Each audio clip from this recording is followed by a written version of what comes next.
lalpa chu fak ula mitin reng te u ama chu fak ro u angil nei na chu kan chunga anasain lalpa thu tak chu kumkhua in om don si a lalpa chu fak ro u lalpan athu kan zatan mal som ro se tuna chuan kanin khom tran tu nula lalpan zeli branch committee member lo somang thil thati atang Krista Isua chuan siam omin ama kutsuak kan ni sia chu thil thati chu kan omna turin pathianin abwa seilok ani kan Bible chang chartel panmal somro se amen ilo tong cha ya ho lalpa kan pathian min mangaya min engkol thin tu ika ishwaina te engkol na te kan changa vinia ichoni chang him taka kai ni Christian chalai pol te member karlom na hun program te mang thei tura kan hun ra te mi shwai thena wangin kan lomi hena lom tu kolon soya vinia han lalpa inena lom tu soi tur tam tak kan neya Christian chalai te kan rong bol ve theina tur hun min pe a kaushan min pe a kalswal na laka min veng tur kaushan min pe a chumit noya chuan kai ni Christian chalai ten thumang takin irong kan bol thina ni he kum sang ni som ni pakata po hian lalpa I kai shwaina karon dila tin tu na I thu kan chiarang khan lalpa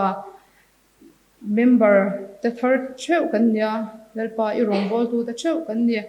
kan chan vo chan te in ang lo ma se lalpa nang ma mit mo chuan irong bol tu cheu kan nia chuwan chuan mihring tilom tu te mihring ta na moi ringot te zong lawa lalpa nang ma rong bol tu kan ni ti hria a lalpa nang ma ta na thanim ngai taka irong kan bol cheu theinan voin ni ai han atharin in hena korin lana tin lalpa he kum kan man chho tura han kan ma enge thing dona kan chunga enge thing don ti kan shelawa chuwan chuan nang ma ta na rin taka ikepen lalpa kan ke pen te nang ma sha chunga nang ma ta na rin taka ke kan pen cheu theina turin tu na ko in hena atharin korin in lan bok ani kan voin program hun man tur zong zong itu ta karon kol tira rong bol na sang sang nei tu tur te po nang man idin puya zai rong bol tu te tin thu cha soi tu te po chu tiangin nang man din puya hilai muna nang ma betura ron kal te na ti sa le thara wa lokna pakhatel kan chan theina mal min som sak tur din hena koron dil bok che ni tin kan member te hilai muna omrem chang lo te po tam takan ti kan sha ya chung te po chalal pa hunrem changa kan hne nan ron tel theina te po an tang koron dil sak bok ani kaning khom te bola changa top thang min shwai turin karon dil bok chia chung chui paisa Krista mi lom thu soi chuin karon dile amen kan secretary thupuan kan longai thadonanga anin thupuan na hun amhan zo hianin thatina kan faith promise la khom tele thilpek lan na hun te kan mangzui don nia chutiang tur chuanin kan thilpek la khom tu te po kha loin bot sai se thange tuna kan secretary thupuan ni longai thlangu ei kan ngai thak tang khanin voin hi member tharlom program ania member tharan ti khanin kan zawai kan ni ti kha fet lang leila thome ama sai nei kan mi som te warning Christ te kan somna mi ron ti hlotin sakthea inchunga lom thu kan soya kan alpai so Krista mingin aizol branch ke tv chon chi bai kan lo book chawni kan belle lok du chu ani hi ke mani a hian kan ngai mi khol lowa ni danga po hun mi hun pui zel tur le la zir chup changa po in thum mi lo tur khanin kan han som bok chawa hei kan member zo mo ni po tela kan ta tu viau ni ti kha mi lo fet sakse kan thuma kan nei ni chu voida kan khom na min troi tu hi tlangwal wanlal tlonga assistant secretary ania tran tu kha nudalal panjeli branch committee member ani faith promise le thil pek lan na kan neinga in khom troi tu min man sakanga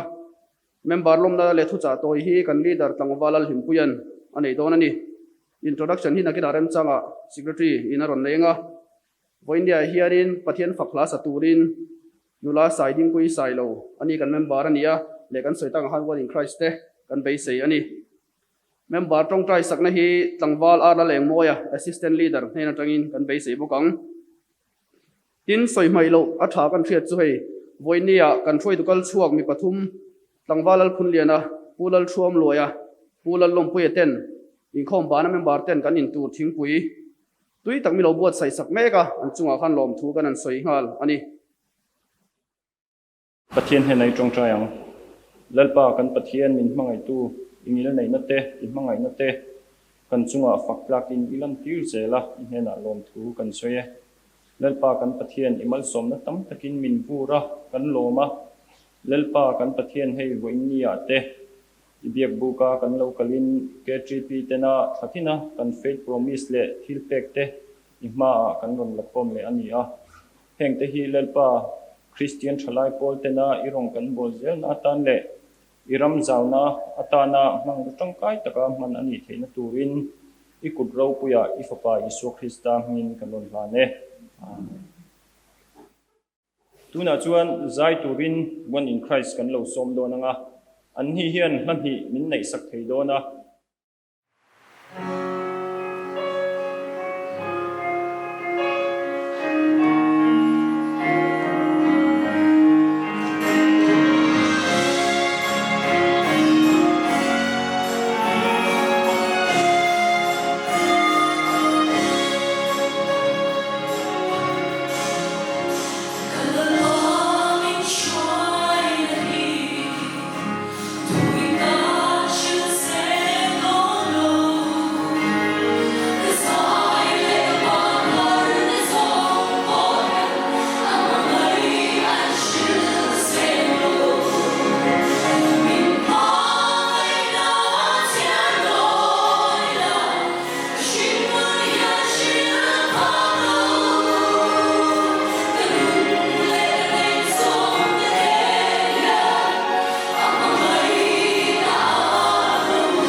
sang ni le somni pakhat a Christian thalai Paul Aizol branch member zong te Aizol branch KTP chuan thinlung takin alo lom chewa ko fan lungphum lali so Krista mingin chibai abuk chewani mani phak tok chewa mani thei tokin lalpa rong bol tlang sel turin kanin ngenin kanin so mani KTP te kanin ngala pathian thua chuan thil thatiatan Krista Isua chuan siam omin ama ku chuak kan si a chu thil thati chu kanom na turin pathianin abuat seilo kani ati a kan dil ruwa cham reng sela KTP te hian thil tum kan neya chung kan thil tum te chu kan soi rual donia ka soi zo a inon soi vezel mai donia Isua Krista rin nale ama anno konga thalai te suai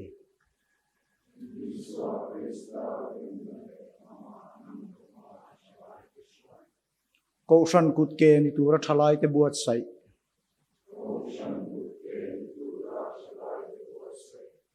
câu san na tho ti puitlin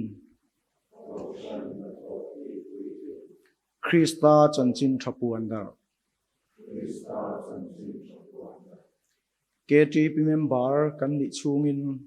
KTP na thiltum kan nei hi kan ril ru om reng sela hetiang zela rong kan bol theina tur po in kemani theu in ti chak thara in fui ton thar theu turin kan in so mani kan zai ni thuang u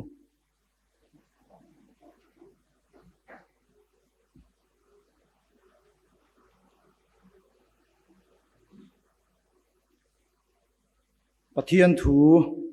lo chiar sun zomila Samuel apakhat na bung som pani chang som ni atanga chang som ni panga yang chiarange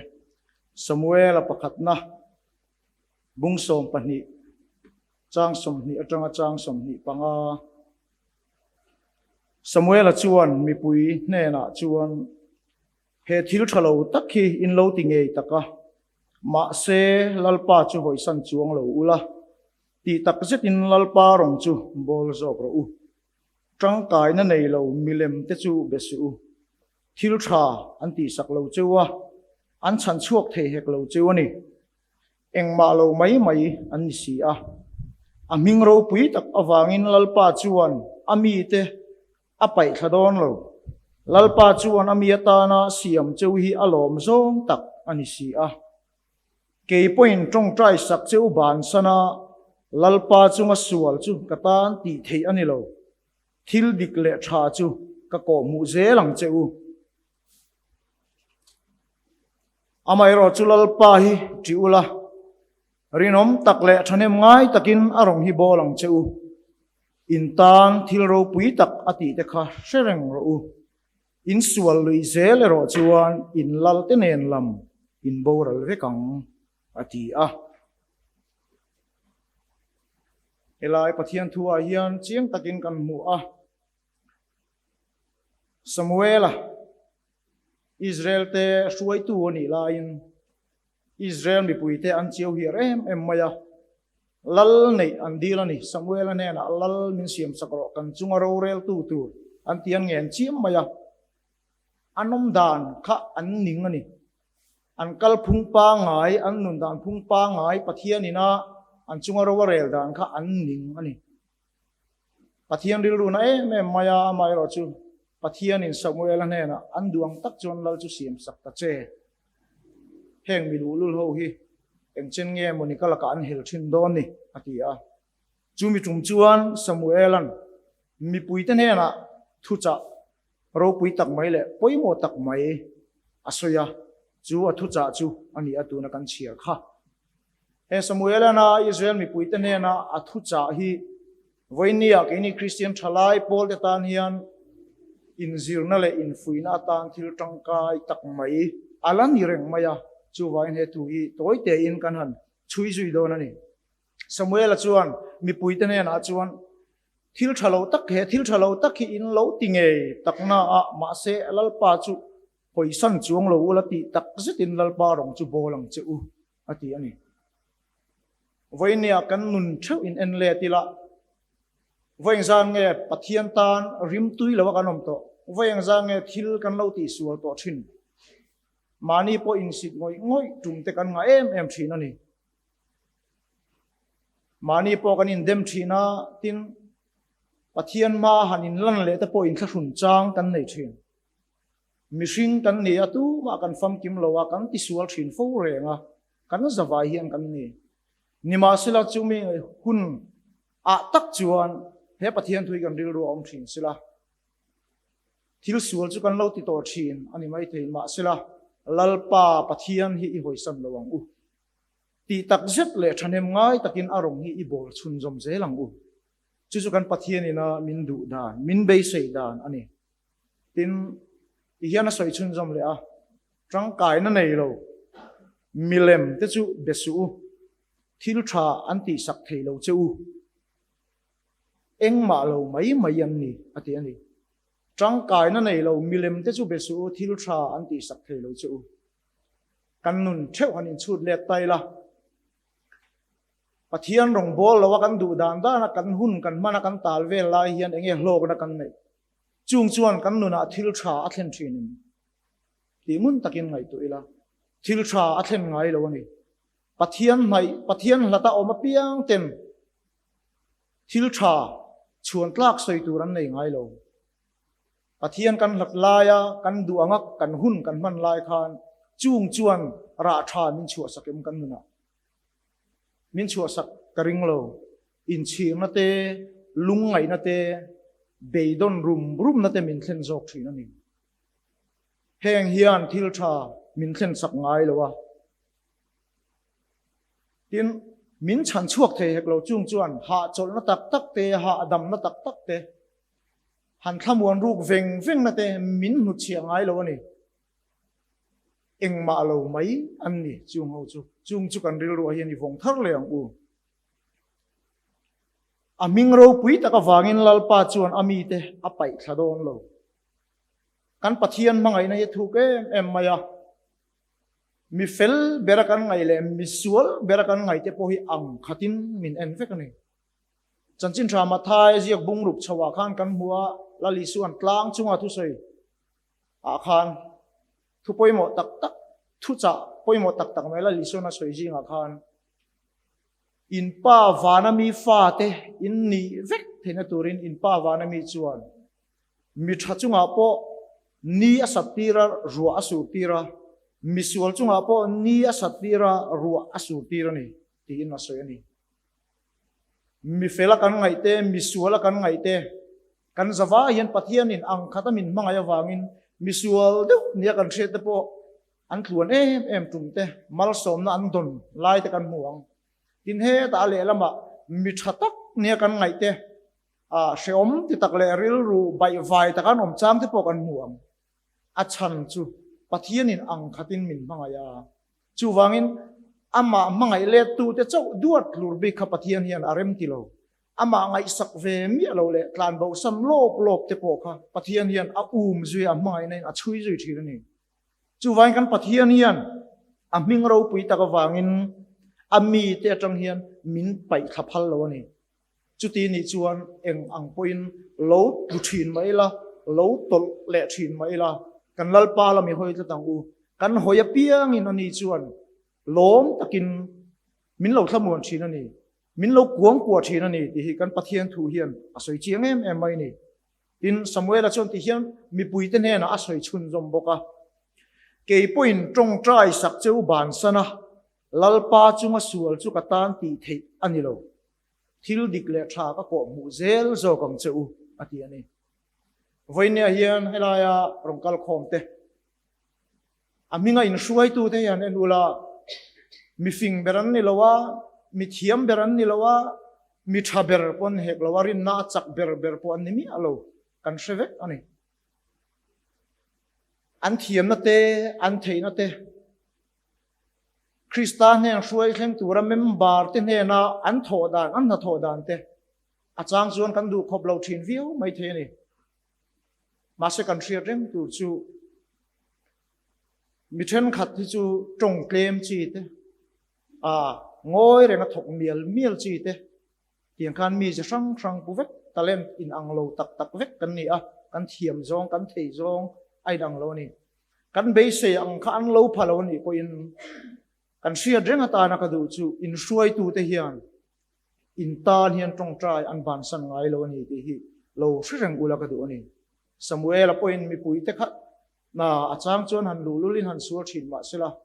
hanin mil lo de hanin hu fu lo de thin ma sela mi pui te ta na tong trai kha ban san the lo a fian real huna a pin dan chung rila israel mi pui te ta na tong trai thin ani kan shuai tu te hian man in lumatang te man rem chan dan ang zelin member te tan hian min tong trai sak thin ani ti hi chiang u tin chumi piala ma chuan an theyang to ka rong an bol ve na kan ta na kan shuai tu te na an tho na te zeilo deu ma sela na chang thelo deu ma sela an ti ve the ang to ka an ti hi choi moi thiamila chu chuan ke mani po min ti phur sela min ti chak sela ti hi voinia hian in fuina tan ibang thewang u ti chuan athu kharna khan Samuel a chon tiang hian a soya eng po chulo ni sela lalpa hi han ti phot mai ula ri nom tak le thanem ngai takin arong hi bolang che u ati ni eng po ni ro se lalpa hi iti photang u pathian hi iti photang u ti chuan ri nom tak le thanem ngai takin armi bol tla ngang u ni china kan chan tu in atong tai la chama te koran soi to a kan ni na te rong bol na chan vo kan chil te ang lo thu lo ba heng a hian kan hriat tu chu tu mai sang bik le niam bik kanom lo ni tir ko polan na soya bung bel man tlak bung bel thiang lim lalpa man tlak kan ni the na turin in chunga bung bel te chu a sang a chen atang kai man rim deuh te a chen chu man mang lo te a chen chu man ngai reng lo hun moi ngot chi te chi sang au mani nima sela khang ho anom kim khan in chung a chei moi chin ani chu tiang chia chuan kan pathian thu yan ring tu nun hi alo khai khina ke ni po ke ti member kan ni a chen khat chu a hruai tu minglang sa dewa te no ma chen khat chu a minglang sa lem lo te tin chen khat phei chu i chan vo eng ma chel lem lo te po kan omang nima sela kan pathian thu in min sil kha isreng ang u ke mani om na mun thewa thanem kan ngaya kan ni na tur ang tak kan ko wa chan vo tla ang tak kha kan tho chuan chu bung bel thiang lim lalpa man tlak ti pathian thuina asoi ang kha kan ni do na chuan KTP atimoi do na pathian atilom do na ni chu ti ni lawa a ke jong katang kai na ne psia tia in kha da kan om vai chuan kan zawaya kan tan ho lo chuan he rong bol na hian ma ason chak thei don lo ni ti shin kan zawa ya mo phurna ani ti kha se thar le ila in tan thil ro pui tak ati te kha sereng ro u ati ani hela hian han soi zaw khet ta ila kan mi mal nu na ai ni mo kan u le nau te in kara ni mo kan chung kwa a kan in chen om kho ven na ani mo enge mo har sat na te lungai na te mang an na te kan tok vek to in ka ringa chu ka tang chuan pathian in tum khatal chu min chan chu vek to ka ring kan mun hui kha yan chu let wang wang u pathian in thil tha min lo ti sak to ka han chu let wang wang chin te u enge mo kong zong der chuan kan pathian hian mani na kan hriat thiam thei tu rian thil tha min ti sak chiang ani chu tiang ni lo se vo in thleng hian helaya thu tur kanom lawang chu wangin lalpan kan tar thil ro pui tak min lo ti sak to te kha shereng chungin lalpa lam hi in nai sau sawang omiang tin kan in so mani ani lo chuan in sual lui zela ro chuan in lal te nen lan in bo ral vekang ti in thuwa khara kan pathian thu bokin min sila ring ti khong lui tlat chu ti ria thut anianga ti dam le na om lawang ati ni voini thlenga nung dam zinga chiar te la kan om ringot te pathian mal som na ro pui lu tu ni pathian min ven na min kai suai na ni heti chunga pathian lam kan hoi that du lawa arong kan bol that du lawa kan nam nul vel mai chuan emo minga kan mo phurna kan chan vo te kan va hlen ve satli aringot te emo ke mania chak na a om mi alo phurna a om mi alo chuan chu piang ang ril ru kan pureng ani chuan engtika huna nge kan kli aru pang le tu ma yang kan malam hun kan soilok thei lawa engtika po hian engti khuna po hian thi thu thei che thu thei vek kan ni mishing chu wangin kan sual lui ze chuan lalpa hiam sem lo in min chu do mi alo thung ni lul chu lovin in kha thung chuang lovin kan ni angin lalpa rong bol zel turin voinia hian kan zawa in lan thar thewang u ti kha anan soidu ani pathian thu kan za ta mal som lo se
Community na member Thar kan ni thawangin Troy tu po Thar vek kan nia he huna hianin in mel threatir na hi ti turpe motak nia kan nei thin ania voinia point kan nei lenga hunte alo la de ulak ni point do in do theina ka han ngen masani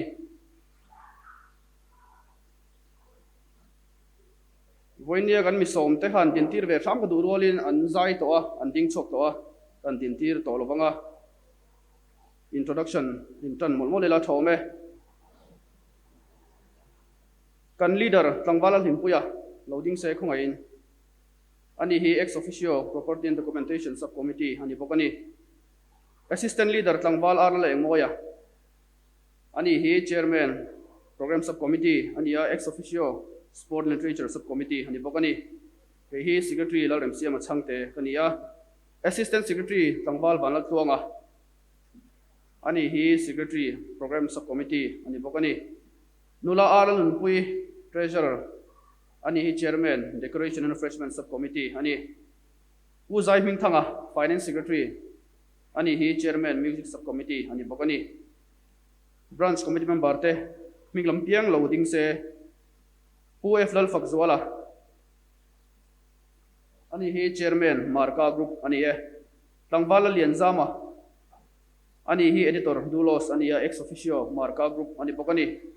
kan ti deu zunga kan group ex officio le kan tel na te kan puang boka lo ngai thak u deu le ka ngai o me kan tong rang deu bok nen tlangwal thole na sailo ani hi chairman property and documentation subcommittee ani ya ex officio johana group ani bokani tlangwal roni lalrin chana chairman light and sound subcommittee ex officio mathai group ani tlangwal si zo than moya ani hi joint editor dulos ani ya ex officio local group ani bokani dulos hi kan ko than chanchin bu ani ti kan tarang tel bokani e pulal biak zola ani hi ex officio marka group ani ya kan soi bel du chu ani hi zem bok lama minom san to a amaro chu voin nia hei kan member ala niangin kan throi tu niangin miron lain khom puia kan thri dang khanin pathian ni le po thu soina hun tel ani to na khang kha kan an tar lang tel bokani nakin zela po arem chana piang mi ron tel pui zel kha kan be se ya kan som hal bok ni se pu kelaram rota ani hi chairman nuka group ani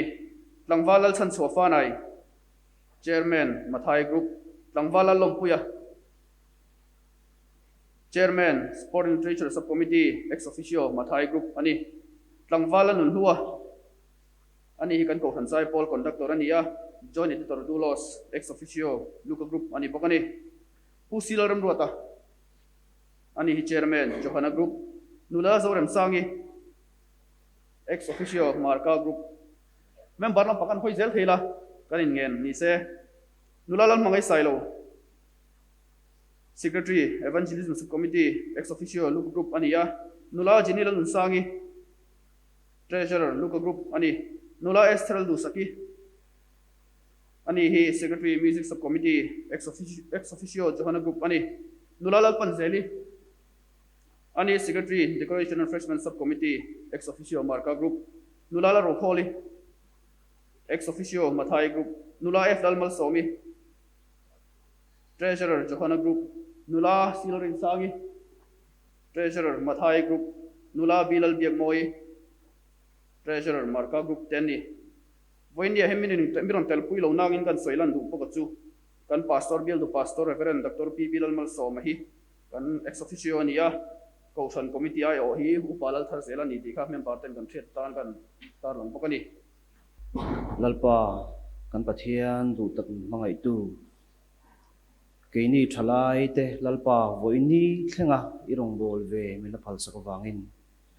ama sain hena lom thu kan thila che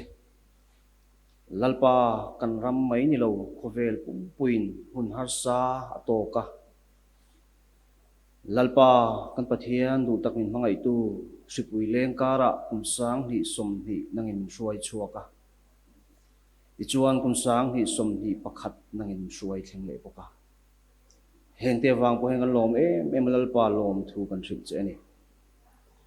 ichuan lalpa kum tina kan lo ti thinangin lalpa kum tharatan member thara te in pein